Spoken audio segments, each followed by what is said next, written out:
you mentioned there of optimism. You said the US is perhaps more celebratory of success almost. Do we have, in your view, a problem with tall poppy syndrome? 100%. Do you think that is, I love it. You pressed the button, a good button. Yes, and it's the media's issue. It's my fault. It's the British media. Is that really true though? Do the US celebrate their entrepreneurs in a different way? Yes, totally. Just think about it. A US CEO, I don't know, getting paid 20 million or cashing out 50 million in stock options, it's something which won't even hit the papers, right? You have the equivalent happening in the UK. It's almost like the person's like taken away the public's money. I'm Charlie Conchie, Chief City Reporter at City A.M, and in just a moment we're going to be heading over to Soho to sit down with Rishi Khosla, founder of UK digital bank Oaknorth, to hear his views on the sector in the UK, what more government can be doing to revive and breathe some life back into UK fintech, and get his thoughts in the run-up to a general election this year. Let's go and hear what he has to say.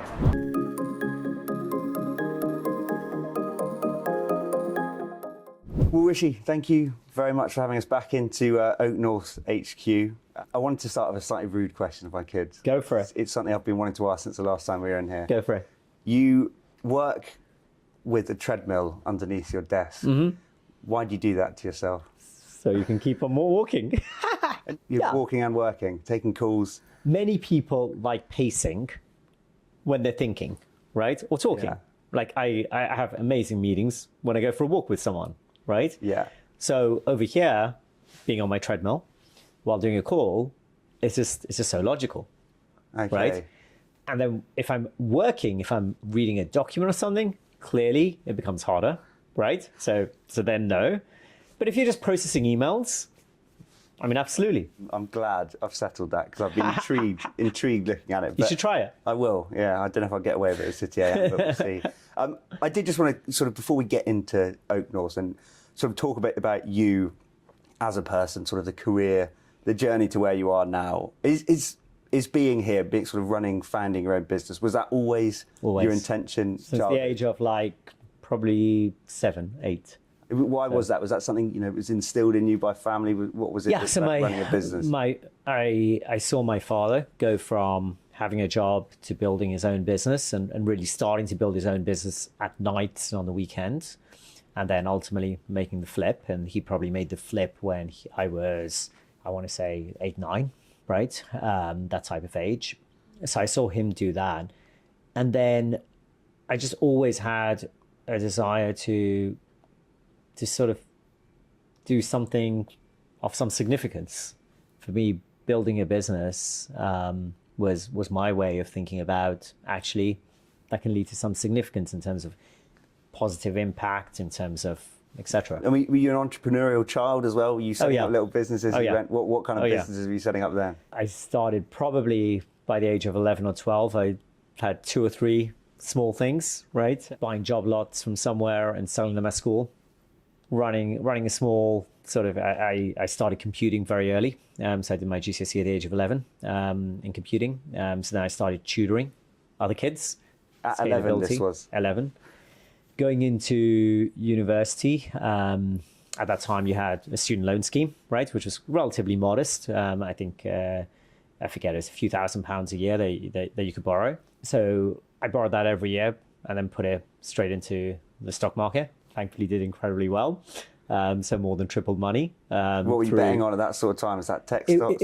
It was tech stocks, and very specifically STM microelectronics. So I'd done an internship at Merrill Lynch when I was 18, and that's where I learned about the business, and then did that every single year through university. Is Oaknorth, when you look at it now, does it look like the business you expected it to be when you founded it? Does sort of 8.5 years of growth look like what you intended? The amazing thing is the business has kept, if this was the lane we expected, right? We've kept to that. And yes, we've innovated here and there, but the fundamental core mission has stayed exactly the same. The size and scale of business, if we go back to our original business plan, we are multiples of where we expected to be in terms of size and scale of business, right? Because again, like our last business was of scale, but a different type of business. The entrepreneurial journey is always, you get this much success and your expectations go like this, right? So the divergence between your expectations and actual continue to increase the better you do. You're now looking, big expansion in the US, Yep. just reported a bump in profits as well. Has the last couple of years been more challenging than you expected? We're obviously in a much higher rate environment now than when you founded the business, the first sort of 6 years of running the business.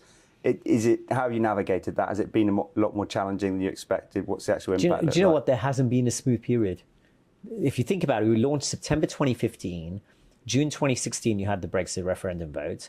And since then, the UK has just been like bumpy, right? And so there hasn't been like a perfectly tranquil external environment since we've launched the business. So have the last couple of years been especially challenging? No, they've just been a continued part of the journey and immense fun. Just to come back to this sort of US push as well, is that therefore going to be a much bigger part of the business? Do you sort of see that being the future of the business in a way now, looking towards the US? Time will tell. And how have the early signs been? You've seen good take-up? Early signs have been good. When you're in the US as well, you founded Oaknorth at the time of this big fintech boom. There was this feeling of sort of optimism, opportunity. Yep.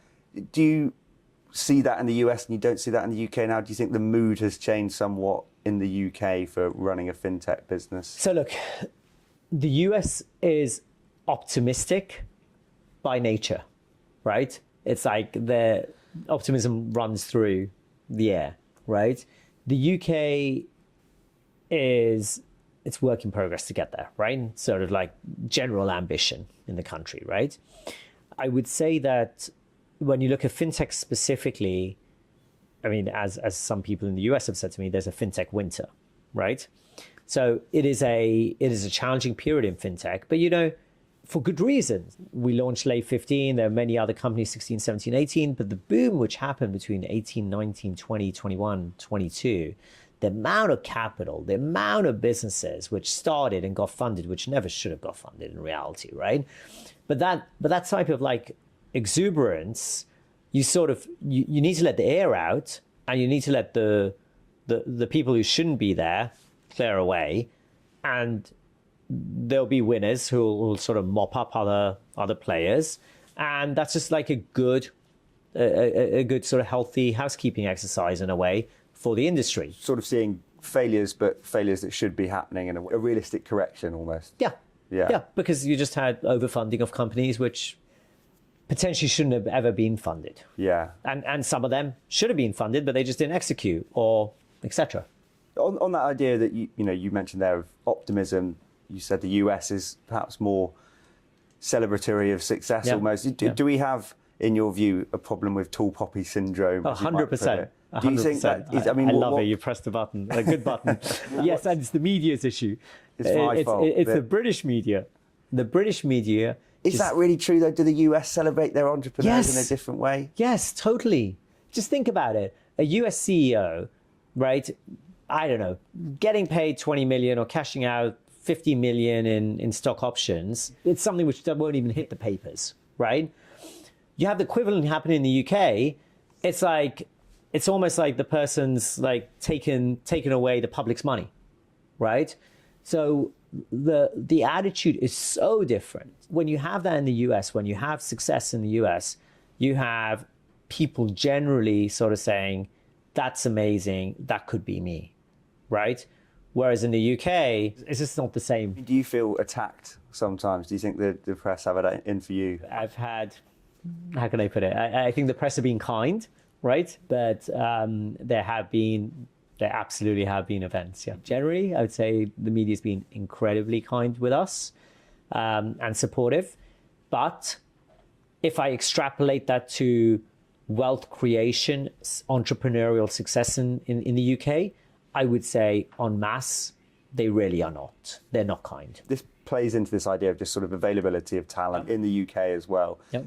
Do you have, as a business, have a problem with attracting the right people now? Has that changed at all? Do you still see the flow of talent that maybe was there in 2015? So look, this is, again, a really interesting question and multidimensional, right? I think the UK has always had and continues to have incredible technical talent, right? So if you want an individual who's like a master of their craft, right, be it engineering, data science, or performing arts, etc., we have incredible talent. The talent which takes those that sort of those ingredients and creates businesses out of them, and then scales those businesses, that is where there is an absolute sort of void or vacuum. Because the UK, until recently, I would say, has had very, very few businesses which have truly scaled. If you look in the last 10 or 20 years, I mean, how many businesses have been created which have scaled to, you know, whatever, hundreds of millions in revenue? And I would say that you've had a number now in the recent past, but those don't have a pool of people to go to who've actually been there and done it.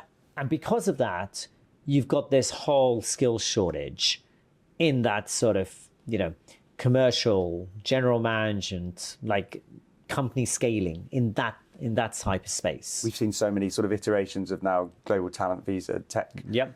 Is that a visa issue? Have we become too sort of shut on our borders to actually bring in the right people? So I actually think that the efforts made by industry, by the media and government have been amazing in that regard in terms of getting those visa schemes up and running. It's really a question on image for the UK, right? It's like if you are someone who's come out of a scale business, a business which has gone through scaling, is the UK going to be at the top of your list in terms of places where you want to go and move because you think that's where the action is? The UK has not done the best in its own branding over the last 2, 3, 4 years, actually really since the Brexit referendum vote, right? Since then, we became quite insular on the Brexit discussion, right? And then obviously post-COVID and everything, we haven't come out and sort of created the reputation for the UK as the place where things are happening, right? You look at how the economy is done, you look at how sort of just generally, you just don't have that upward movement.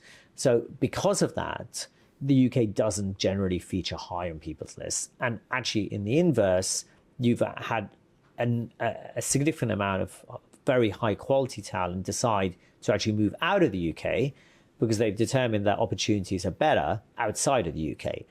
And that's the thing which, you know, for us, we sort of say, we need to do something about that, right? Because we want the UK to be incredibly competitive. We want the UK, the ingredients that we have here are so amazing. That branding issue, you see that in conversation, that's a branding issue caused by policy, essentially? It's I think, caused by the impacts of policy on, you know, just where the country is. When you look at London as a whole as a place to run a business, it doesn't sound like you're too enamoured with it. And Oaknorth is one of those companies that always has a question hanging over it of does, or if it does, intend to float on the public market. I'm glad you said if. Yeah. So, I mean, is if a real question at the moment? Would you see yourself as a private business permanently? Look, I think there's absolutely no decision there. The public markets aren't incredibly attractive, generally, right? London is less attractive on a relative basis, right? Today, we haven't made a clear decision one way or the other. Yeah, I mean, you're sort of engaged in those conversations around reform at the moment, reform in London, around the public markets, around the private markets. Are you seeing anything like positive movement in the right direction? Do you think any of the regulatory tweaks, the policy tweaks that we're kind of going through at the moment could actually have a meaningful impact and make it a more hospitable home to someone like Oaknorth? From a public market perspective, I actually think that one of the smartest things being done, right? So generally, yes, I think that clearly policymakers get this, and clearly they've been hard at work thinking through this. One, if you think about the key challenge, is that you don't have a significant number of growth companies on the London Stock Exchange.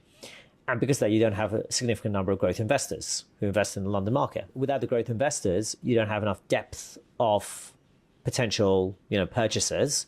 And therefore, as a company, you're sort of letting yourself be held hostage by a very small group of investors. So the private market initiative, which the London Stock Exchange is working on, is a very interesting way to sort of say, okay, as a company, you don't have to go public, but you can actually open up windows where you can actually have trading in your stock. So you aren't committing to be public, but you're thereby hopefully expanding the number of investors who are looking at the UK to invest. And that hopefully starts bringing in some liquidity into the market. Maybe I'm hopeful. Have you had conversation with the London Stock Exchange about using the private market? Not specifically for Oaknorth. So everything I'm saying there right now is just on a generic basis rather than specific to us. We want to contribute and to making the UK a stronger place, right? So why did we do the report with the Social Market Foundation? It was exactly for that reason, right? So it's in the same vein that I'm speaking rather than specifically about Oaknorth. On the wider conversation, we're in an election year, most likely. You, in the past, have been a Tory donor. I know you don't like the prefix. Again, the media just love that. I mean, when you did donate to the Tory party, they couldn't clearly Which is had many something. years ago, just to be clear. Yeah, so would they have your backing now?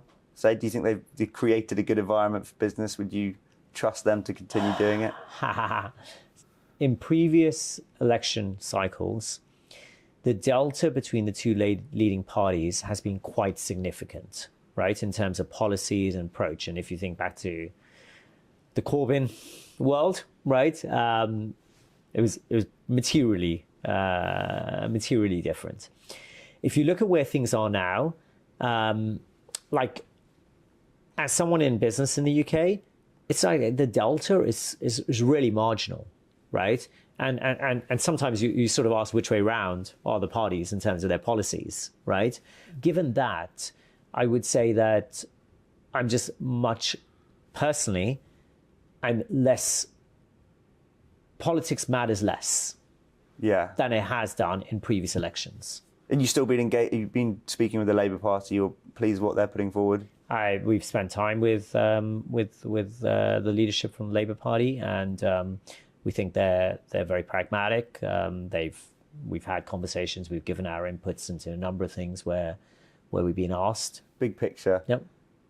Are you feeling positive about London as a place to be when you look ahead sort of beyond the next year or so? Do you think it is still going to be the place to grow a business? Even counter to what you said before, I still think London is an amazing place to build a business, right? It has its challenges, but it is a great place to build a business. It's the availability of engineering talent and the like has got easier, clearly, than it was 2 or 3 years ago, right? So I think that London is a good place to build. If I look forward 12 months or so, 12, 18, 24 months, I think if there is an election, depending on obviously who's in power and what changes they potentially make, for them to continue to recognize the importance of business, for them to continue to the entrepreneurial segment, I think is obviously really important. So if we stay the course on the direction which we're in, irrespective of which party, then absolutely yes. So feeling sunny for the future. There we go. As the sun just came out. Rishi, thank you very much for joining us. Thank you. Enjoyed that.